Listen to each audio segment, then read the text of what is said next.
പുറത്തുനിന്നുള്ള സ്ഥാനാർത്ഥികൾ വേണ്ടെന്ന് പത്തനംതിട്ട DCC എക്സിക്യൂട്ടീവ് യോഗത്തിൽ ആവശ്യം.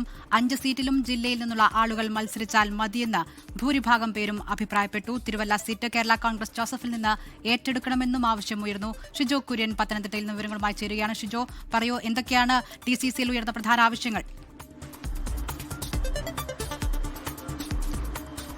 ദിൽന, ഒരു നിയമസഭാ തെരഞ്ഞെടുപ്പിലേക്ക് കടക്കുകയാണ്. അതുമായി ബന്ധപ്പെട്ടുകൊണ്ട് ജില്ലാ കോൺഗ്രസ് കമ്മിറ്റികളിൽ സജീവമായിട്ടുള്ള ചർച്ചകളുമുണ്ട്.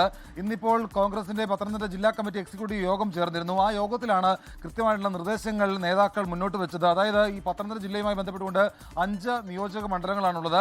ആ 5 നിയോജക മണ്ഡലങ്ങളിലേക്കും ഈ പറഞ്ഞു കേൾക്കുന്ന തരത്തിലുള്ള ഒരു സ്ഥാനാർത്ഥിയും പുറത്തുനിന്ന് വരേണ്ടതായിട്ടില്ല. കഴിഞ്ഞ കാലം കുറേയായിട്ട് ഈ ജില്ലയിൽ പ്രവർത്തിക്കുന്ന സ്ഥാനാർത്ഥികൾ ഇവിടെ തന്നെയുണ്ട്, പ്രവർത്തകർ ഇവിടെ തന്നെയുണ്ട്. അങ്ങനെയുള്ള ആളുകളെ സ്ഥാനാർത്ഥിയാക്കിയാൽ മതി. പുറത്തുനിന്ന് ഒരാളെ പോലും ജില്ലയുടെ ഒരു നിയോജക മണ്ഡലത്തിലേക്കും കെട്ടിയിറക്കേണ്ട കാര്യമില്ല എന്നുള്ള ഒരു പൊതുവികാരമാണ് ഇന്നത്തെ DCC എക്സിക്യൂട്ടീവ് യോഗത്തിൽ ഉണ്ടായിട്ടുള്ളത്.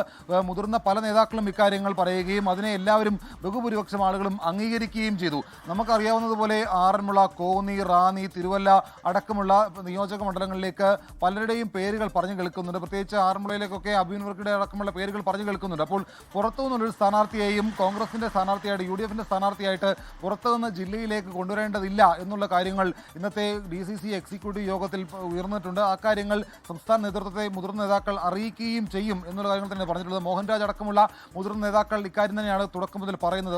ഒരാളെയും പാർട്ടിയുടെ പ്രവർത്തകരായിട്ട് മറ്റിടങ്ങളിൽ പ്രവർത്തിക്കുന്ന ഒരാളെയും ജില്ലയിലേക്ക് സ്ഥാനാർത്ഥിയായിട്ട് കൊണ്ടുവരേണ്ട സാഹചര്യം നിലവിൽ ജില്ലയിലില്ല. പത്തനംതിട്ട ജില്ലയിലെ 5 നിയോജക മണ്ഡലങ്ങളിലും കോൺഗ്രസിന് UDFന് ജയിക്കാൻ കഴിയുന്ന ഒരു സാഹചര്യം, അങ്ങനെ രാഷ്ട്രീയ സാഹചര്യം ഇപ്പോൾ ഉണ്ടായിട്ടുണ്ട്. അത് മുന്നിൽ കണ്ടുകൊണ്ട് ജില്ലയിൽ കഴിഞ്ഞ കാലം കുറേയായി പ്രവർത്തിക്കുന്ന ആളുകളെ സ്ഥാനാർത്ഥിയാക്കണം എന്നുള്ള ഒരു വികാരമാണ് എക്സിക്യൂട്ടീവ് യോഗത്തിൽ ഉയർന്നു വന്നത്. അതോടൊപ്പം തന്നെ ഒരു പ്രധാനപ്പെട്ട കാര്യമെന്ന് പറയുന്നത്, നിലവിൽ കേരള കോൺഗ്രസ് ജോസഫിന്റെ കീഴിലാണ് തിരുവല്ല സീറ്റുള്ളത്. ആ തിരുവല്ല സീറ്റ് കൂടി കോൺഗ്രസ് ഏറ്റെടുക്കണം എന്നുള്ള ആവശ്യം കൂടി ഉയർന്നു വന്നിട്ടുണ്ട്. അങ്ങനെ 5 സീറ്റും കോൺഗ്രസ് ഏറ്റെടുക്കണം എന്നുള്ള ആവശ്യമാണ് DCCയിൽ ഉയർന്നു വന്നത്. പക്ഷേ 5 സീറ്റും കോൺഗ്രസ് ഏറ്റെടുക്കുക പ്രായോഗികമല്ല. സ്വാഭാവികമായിട്ടും തിരുവല്ല സീറ്റ് കോൺഗ്രസ് ഏറ്റെടുത്തു കഴിഞ്ഞാൽ ഒരുപക്ഷെ റാന്നി സീറ്റ് കേരള കോൺഗ്രസ് ജോസഫ് വിഭാഗത്തിന് വിട്ടുകൊടുക്കേണ്ടി വരും. അതും പലതരത്തിലുള്ള ഒരു രാഷ്ട്രീയ ലക്ഷ്യങ്ങൾ വെച്ചുകൊണ്ടുള്ള താല്പര്യങ്ങൾ കൊണ്ട് പറഞ്ഞതായിരിക്കാം. എന്തായാലും പുറത്തുനിന്നുള്ള ഒരു സ്ഥാനാർത്ഥിയും വേണ്ട. നമുക്ക് ഒരു സ്ഥാനാർത്ഥികളുടെ ഒരു ഘട്ടം പരിശോധിച്ചു കഴിഞ്ഞാൽ ഒരുപക്ഷെ ഈ പറയുന്ന അടൂരിലേക്ക് ഒരുപക്ഷെ പന്തളം സുധാകരൻ, ഈ പറയുന്ന ആറന്മുളയിലേക്ക് ജില്ലയിൽ തന്നെയുള്ള മറ്റൊരു നേതാവ്, അല്ലെങ്കിൽ ഈ പറയുന്ന യുവജന നേതാക്കളായിട്ടുള്ള ഈ പറയുന്ന വിജയ് ഇന്ദു ചൂടനോ അല്ലെങ്കിൽ അനീഷ് വരിക്കണ്ണാമലയോ അങ്ങനെയുള്ള ആളുകളെ അവിടത്തേക്ക് സ്ഥാനാർത്ഥിയാക്കുക. കോന്നിയിലേക്ക് വരുമ്പോൾ ഈ പറയുന്ന ഷൈലാജിനെ സ്ഥാനാർത്ഥിയാക്കുക.